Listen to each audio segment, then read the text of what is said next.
you should be working with your champion to find out the path to continue the relationship. So you will need to understand who is their replacement.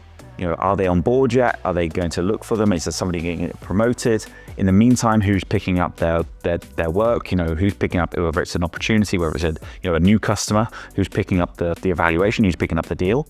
If it's an existing customer, who is going to be responsible for the relationship in the meantime. And then I think this is why it's so important to have stakeholders mapped out, but also to have, of course, that engagement with the economic buyer, because in the absence of your champion now, you can actually have a great reason to engage the economic buyer. And this comes back to the power of having experience and tenure in your role, where you can actually approach that economic buyer and say, heard that Sarah is leaving. Very sad about that. Obviously, she was great, blah, blah, blah.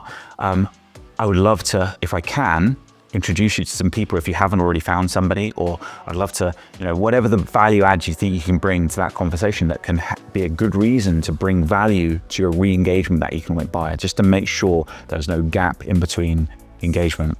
And that way, what better way to have, okay, so it's sad you've lost a champion, but potentially the new champion coming in is not going to only be somebody that you recommend for the role, by virtue is probably another champion for you, but they're then going to have a real advocacy for you because you're going to be the person that introduced into their new role. So it's like a good way of turning a challenge into a positive.